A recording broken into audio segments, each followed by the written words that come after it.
আপনি কি বিএ ও এম এর জন্য অনলাইনে বেস্ট কোচিং নিতে চান? বাংলা অনার্সে ভালো রেজাল্ট করতে চান? তাহলে আজই আসুন নম্বর 1 কোচিং সেন্টার প্রান্তিক গাইডে। আমাদের অভিজ্ঞ শিক্ষক ও লেখক রাজস্বী হালদার যত্ন সহকারে ক্লাস করান।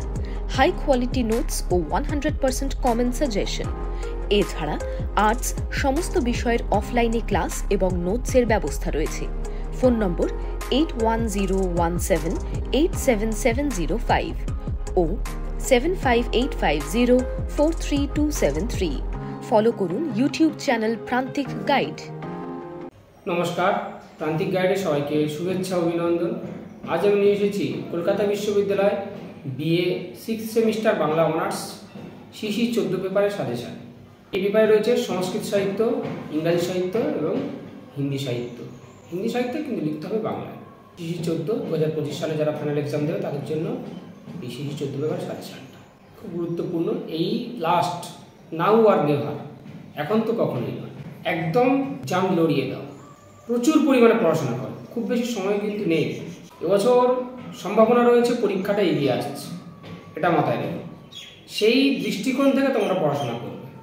এবার কে কত ঘন্টা পড়াশোনা করবে নিজস্ব ব্যক্তিগত ব্যাপার। যদি চাও 80 থেকে 85% মার্কস, তাহলে আমি মনে করি এখন থেকে 12 ঘন্টা, যদি কম হয় 10 ঘন্টা, 12 ঘন্টার নিচে পড়লে তাহলে কিন্তু পারবে না, টেনে উঠতে পারবে না। তাই যে কোনো মূল্যে প্রচুর পরিমাণে পড়াশোনা করতে হবে। যে পেপারটা যখন ভালো লাগবে ঠিক সেই পেপারটাই পড়বে, কিন্তু প্রচুর পরিমাণে পড়াশোনা করতে হবে এবং নোটস লেখা প্র্যাকটিস করবে, তাহলে সম্ভব হবে ভালো রেজাল্ট করা। এই শেষ সেমিস্টার, সেই দৃষ্টিকোণ থেকে পড়াশোনা করো। এবং যদি চাও রেগুলারে কোনো ইউনিভার্সিটিতে, বিশেষ করে ক্যালকাটা, যাদবপুর, এই সমস্ত ইউনিভার্সিটিতে চান্স পেতে, বা রেগুলারের যে কোনো ইউনিভার্সিটি, সমস্ত ইউনিভার্সিটি ভালো, কল্যাণী ইউনিভার্সিটি, বিদ্যাসাগর, বা যে কোনো ইউনিভার্সিটি, রেগুলার ইউনিভার্সিটি মানে সব পড়াশোনা ভালো। তাই কোনো রেগুলার ইউনিভার্সিটি যদি চান্স পেতে চাও, তাহলে অবশ্যই করে খুব ভালো করে বেশি বেশি সময় দিয়ে পড়াশোনা করো এবং লেখা প্র্যাকটিস করতেই হবে, নাহলে কিন্তু নোটস নামাতে পারবে না। আমি সিসি 13টা দিয়েছি, যদিও মডেল 3 বাকি আছে, পরপর ধীরে ধীরে দিয়ে যাবো, তোমাদেরগুলো চিন্তা নেই, সমস্ত কিছু পেয়ে যাবে, নিশ্চিত থাকো। প্রান্তিক গাইড তোমাদের সেবায় রয়েছে, পাশে রয়েছে। আর যদি কেউ নোটস কিনে নিতে চাও, স্ক্রিনে দেওয়া নাম্বারে যোগাযোগ করবে, সমস্ত কিছু হেল্প পেয়ে যাবে। আর কার কোন টপিক্সের নোটস প্রয়োজন আমাকে জানাবে, আমি সেটা আপলোড করবো। তাহলে আজকে দিয়ে দিচ্ছি সংস্কৃত সাহিত্য থেকে প্রথমে। তাহলে সিসি 14 সংস্কৃত সাহিত্য রয়েছে মডিউল 1-এ, সেখান থেকে লিখে নাও। সংস্কৃত সাহিত্যে গদ্য শাখার সুনিপুণ শিল্পী হলেন বাণভট্ট। মন্তব্যটির আলোকে বাণভট্টের সাহিত্য কীর্তির মূল্যায়ন করো। বাণভট্ট করবে, কালিদাস করবে, কবি কালিদাস, নাট্যকার কালিদাস করতে হবে। সমস্ত কটাই, নাট্যকার কালিদাস, সমস্ত নাটক কটা, এবং কবি কালিদাস, সমস্ত কাব্যগুলি। অনেক সময় মেনশন করে দেয় যে কোনো দুটো নাটক বা যে কোনো দুটো কাব্য সম্পর্কে আলোচনা করতে। নাট্যকার কালিদাস, কবি কালিদাস। পরবর্তী প্রশ্ন হচ্ছে শূদ্রকের নাট্যকৃতির বিশেষত্ব আলোচনা করে। শূদ্রক, নাট্যকার শূদ্রক করতেই হবে। তাহলে সংস্কৃত সাহিত্য থেকে এই কথা। ইংরেজি সাহিত্য থেকে করবে উইলিয়াম শেক্সপিয়ারের ট্র্যাজেডিগুলির নাম উল্লেখ করে কৃতিত্ব আলোচনা করো। ট্র্যাজেডি রচয়িতা হিসাবে উইলিয়াম শেক্সপিয়ারের অবদান, কমেডি রচয়িতা হিসাবে উইলিয়াম শেক্সপিয়ারের অবদান, উইলিয়াম শেক্সপিয়ারের কমেডিগুলো আলোচনা করতে হবে। কবি উইলিয়াম ওয়ার্ডসওয়ার্থ, কবি উইলিয়াম ওয়ার্ডসওয়ার্থের কৃতিত্ব আলোচনা করো। নাট্যকার স্যামুয়েল বেকেট, নাট্যকার স্যামুয়েল বেকেট সম্পর্কে আলোচনা করো। কবি পিবি শেলির কৃতিত্ব আলোচনা করো, কবি পিবি শেলির কৃতিত্ব আলোচনা করো। টি.এস. এলিয়ট, কবি টি.এস. এলিয়টের কৃতিত্ব আলোচনা করো।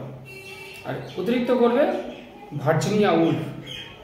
তবে এটা তো তোমরা জানো, লাস্ট মিনিট ফাইনাল সাজেশন পাবে। প্রান্তিক গাইডের last minute final suggestion follow করতে কি মিস করবে না।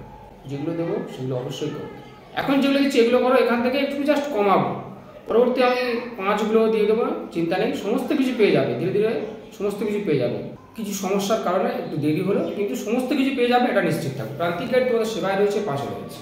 তারপরে রয়েছে কি না হিন্দি সাহিত্য, মডিউল 3-তে রয়েছে হিন্দি সাহিত্য। হিন্দি সাহিত্য থেকে করবে ছায়াবাদ বা আইএসএম বলতে কি বোঝো। ছায়াবাদ বা আইএসএম বলতে কি বোঝো।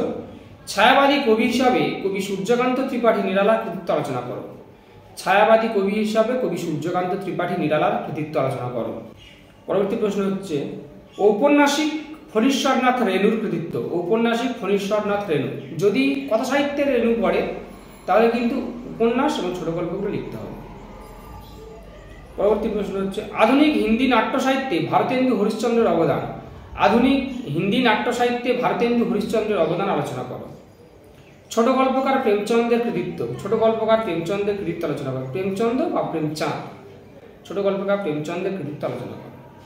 তাহলে এই গেল শিশির 14 পেপারের সাজেশনগুলো, এবং এইগুলোই পড়াশোনা করো, অবশ্যই কমন পাবো। এখান থেকে আমি পরবর্তী ভিডিওতে 5-এরগুলোও দেবো, ধীরে ধীরে কমাবো। আমি স্টার মেরে দেবো, বেশি স্টার কম স্টার, এটা নিশ্চিত থাকবে। সমস্ত কিছু পেয়ে যাবে, সময় সাপেক্ষ ব্যাপার।